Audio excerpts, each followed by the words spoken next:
Hello फैनेडियंस, welcome to my channel fundamental mathematics. तो आज का हमारा क्वेश्चन है CSIR नेट दिसंबर 2012 का। तो क्वेश्चन है ABCD belongs to R and T from R2 to R2 be a linear transformation such that T of AB AX plus BY CX plus DY और S एक मैप है इसके जैसा ही S of X plus IY जो जा रहा है वो AX plus BY plus I time CX plus DY। अब हमें बताना है कि S C लीनियर होगा या नहीं होगा। सी लीनियर की डेफिनेशन आपको क्वेश्चन में दे रखी है। S of z1 plus z2 is S of z1 plus S of z2 and S of alpha z1 is alpha times S of z1 where alpha z1 z2 belongs to C. अब जब linear करते थे तब भी कुछ ऐसी ही definition आती थी, पर उसमें जो अल्फा होता था वो रियल से आता था, दैट इज जो हमारा फील्ड दिया होता था उससे आता था। बट यहाँ पे अल्फा आ रहा है कॉम्प्लेक्स नंबर से, तो उसको बोलते हैं हम सी लीनियर। अब इस केस में पहले तो दिल की बात कर लेते हैं, हमें कौन सा ऑप्शन सही लग रहा है।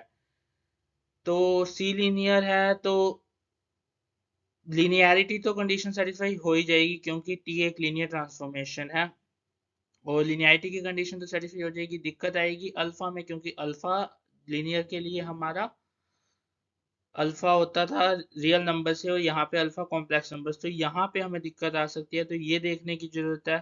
तो और एस डी ऑप्शन क्या कहता है, S is C linear if and only if T is the identity transformation. T identity transformation होने का क्या मतलब हुआ कि ए हमारा वन होगा, डी हमारा वन होगा, बी और सी जीरो होंगे।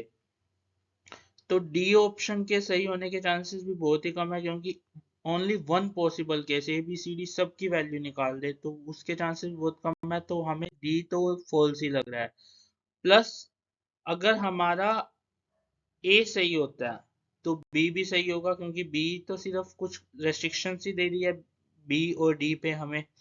और अगर हमारा सी सही होता है तब भी हमारा बी सही होगा, तो बी तो ऑलवेज ट्रू हो गया, तो बी इज ट्रू। नेक्स्ट हमारा ए और सी में से क्या सही होगा। अब अल्फा आया है तो कुछ रेस्ट्रिक्शंस तो आनी ही चाहिए, तो कुछ रेस्ट्रिक्शन यही हो सकता है पॉसिबल ऑप्शन सी। तो सी ट्रू हो सकता है और ए फॉल्स होगा उस केस में।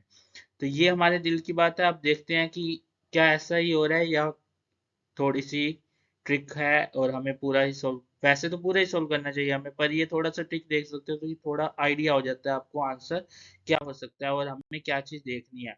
तो हमें क्या आइडिया हो गया कि हमें ये देखना है S of alpha z1 is equal to alpha times S of z1।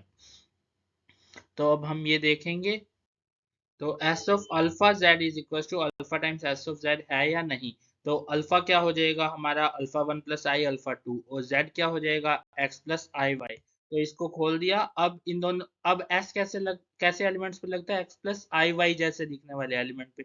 तो इसको मल्टीप्लाई करना पड़ेगा, और S of X plus I Y क्या होगा, A X plus B Y and C X plus D Y I times. और इधर इसको मल्टीप्लाई करने के बाद में रियल पार्ट एक तरफ कर लेते हैं और कॉम्प्लेक्स पार्ट को एक तरफ कर लेते हैं। तो रियल पार्ट एक तरफ किया, कॉम्प्लेक्स पार्ट एक तरफ किया और इसको मल्टीप्लाई कर दिया। तो मल्टीप्लाई करने के बाद ब्रैकेट्स मत खोलना, ब्रैकेट्स खोल दोगे तो बहुत ज़्यादा वेरिएबल्स हैं और तुम कंफ्यूज हो जाओगे, एग्जाम में बहुत टाइम वेस्ट होगा। तो ब्रैकेट्स कभी भी नहीं खोलने हैं जब तक जरूरी ना हो। तो इधर ब्रैकेट्स नहीं खोलने और इसको मल्टीप्लाई किया तो ये आ गया हमारे पास। अब ये हमारा कुछ कुछ एक्स प्लस आई वाई जैसा दिख रहा है, जिसमें एक्स ये पूरी वैल्यू है और वाई ये पूरी वैल्यू है। तो एस का फॉर्मूला लगा देते हैं। तो A X plus B Y plus I time C X plus D Y. अब ये चीज आ गई है हमारे पास, और L H S R H S में हम वही सेम रखा है। तो अब आर एच एस में अल्फा वन बाहर है, तो यहाँ पे रियल पार्ट में अल्फा वन को अगर बाहर लेते हैं तो अंदर क्या बचता है, A X plus B Y, same चीज है। तो इसमें तो कोई प्रॉब्लम नहीं है। अब माइनस अल्फा टू बाहर है, अब माइनस अल्फा टू को बाहर लेते हैं तो क्या बचता है, ए वाई प्लस बी, ए वाई माइनस बी एक्स। तो यहाँ पे तो कुछ अलग ही है, तो ये लिखना पड़ेगा। तो यहाँ पे हमने देखा कि अल्फा टू के साथ में माइनस ए वाई माइनस अल्फा टू के साथ में ए वाई माइनस बी एक्स है, और इधर माइनस अल्फा टू के साथ में सी एक्स प्लस डी वाई है।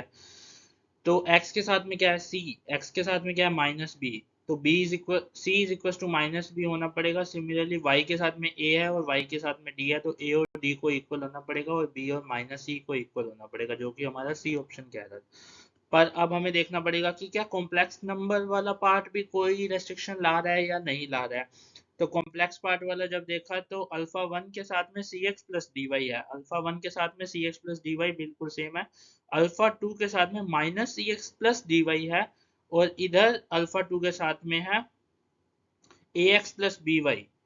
तो ए को क्या होना पड़ेगा, एक्स के साथ में डी है तो ए को डी होना पड़ेगा, बी को माइनस सी होना पड़ेगा। तो सेम ही कंडीशन आ रही है कॉम्प्लेक्स में भी, तो कुछ नया नहीं आ रहा, तो यही एक कंडीशन है if and only if.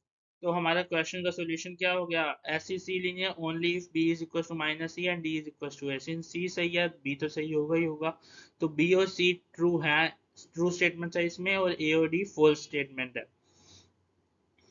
Hence अब हम एग्जामिनेशन पॉइंट ऑफ व्यू से ये क्वेश्चन सोल्व हो चुका है। अब घर की बात करते हैं। जब हम घर पे इस क्वेश्चन को सोल्व कर रहे हैं तो हमें ये कंडीशन भी देखनी पड़ेगी कि S of Z one plus Z two S of Z one plus S of Z two है या नहीं है। तो इसको कैसे शो करेंगे हम, जेड वन ले लेंगे X one plus I Y one, Z two ले लेंगे X two plus I Y to.